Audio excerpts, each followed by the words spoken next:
Osborne Ardunia, I know you're going to be hearing from him in a couple of minutes, to talk about the story of his experience. And this is a veteran who has stepped up to be one of the very first, someone that we're going to look back on and say he figured it out and he was successful, and we want to make sure that we're doing everything we can to make sure we talk about, as we're talking about cannabis, that we're doing everything we can do to ensure that the sales of legal products are happening in a way that is equitable. And that has been the ambition behind the law changes a few years ago that allowed this new industry to be unleashed. Everyone knows back in 2021, March of 2021, the legislature passed really groundbreaking legislation to allow the sale of adult use cannabis here in the state of New York. And when I took office a few months later in August, not a lot had been done. The office had not been stood up. There were not the resources behind it. And I knew that we were missing too much time. We needed to jumpstart this and get it moving again. So we put a team in place. And as we stood up this brand new industry, knowing that there'd be challenges, you look at every state that has done this, there are always some hurdles and roadblocks. But my number one objective was to get it right and to make sure we do it in an equitable way.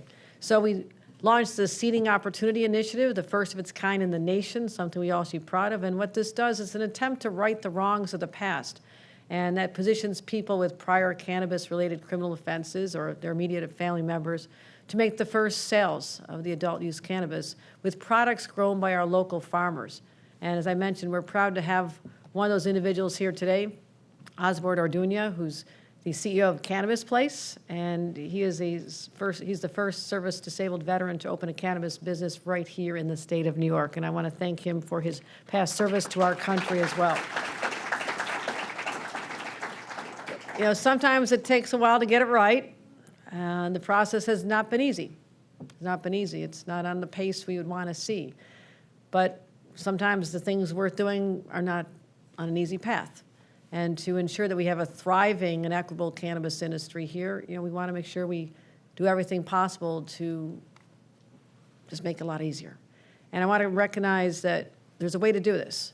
And what has been a barrier has been the proliferation of illegal, unlicensed shops throughout the state. And they are driven by individuals who are flagrantly violating the law. They are creating competition where there should be none.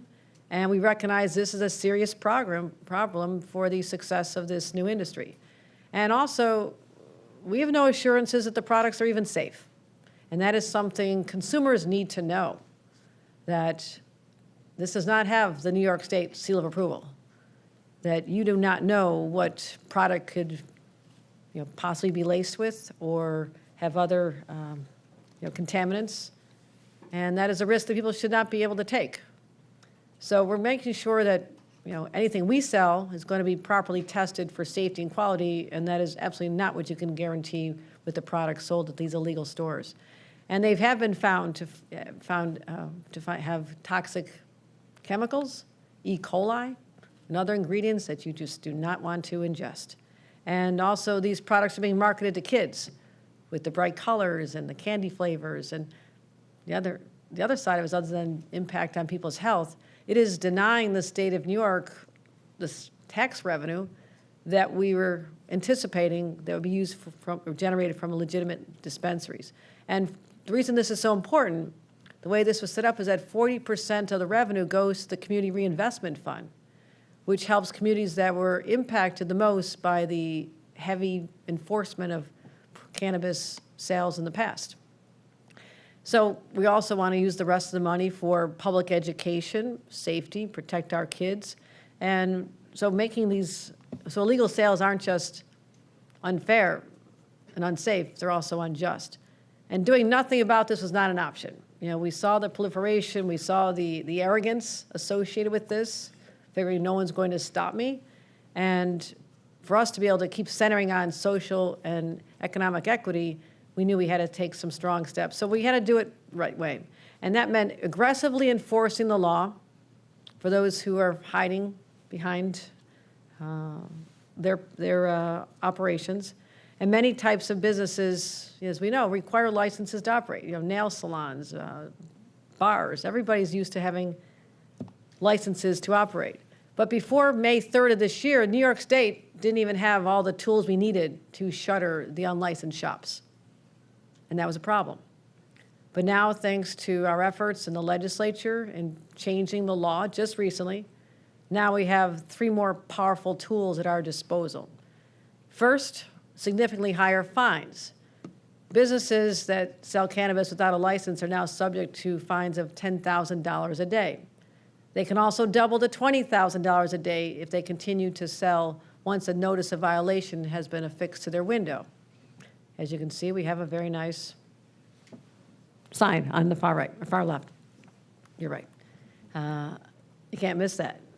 And we want people to be aware of this and know that that is a warning danger sign. If you walk into those premises, you're entering an illegal facility, and there could be consequences to your own health, but also that operation is operating absolutely 100% in violation of New York state law. And the tax department can levy fines on top of that. And that is the enhancement that was so necessary, because we have dedicated public servants here at the Department of Tax and Finance who want to just do the right thing to ensure that everyone is treated fairly. There's no advantage to someone because they're able to escape the law to the detriment of those who are law-abiding. That's what the premise behind this agency is all about, and they don't get the credit they deserve. So the fines used to be considered just a cost of doing business for these operators. They didn't worry about it. They didn't think it was much of a deterrent, and they kept operating. But now, instead of just being a cost of doing business, these fines now have the power to put these shops out of business. And the second tool we've instituted now is that if a business continues to sell cannabis after they've already gotten a violation, the state can now pursue a court order and shut them down and padlock the store. Believe it or not, that was not the case before. So we've got a new process to shut down illegal operators and to keep them shut until the fines are paid. And if it continues, the Office of Cannabis Management will work with the State Attorney General's office and issue restraining orders and issues of closure. So there's different layers here now that were not in place when this industry first was born. And so this proceedings can not just be brought against the store owner, but the property itself, the building owner. So that's a warning to all the landlords out there saying, do you really want to risk this, not just your reputation, but this is going to hit you monetarily as well. That's what we didn't have. That's what we now have. So obviously this will be following a hearing, and there could be a permanent injunction padlocking the premises for up to 1 year. That ought to get their attention. That ought to get their attention. And third, the enhanced criminal penalties for business owners engaging in unlicensed cannabis sales. It was already, selling without a license is already illegal, but we focus new penalties on top of the true owner of the business, not the employee who happens to be the person behind the counter during an inspection, but the person who's the owner of the business. So we're going to be penalizing the business owners, not their customers, and not their employees. I want to be very clear on that as well. So we are trying to move forward. In addition to these tools, I've given the Office of Cannabis Management and Department of Finance and Tax.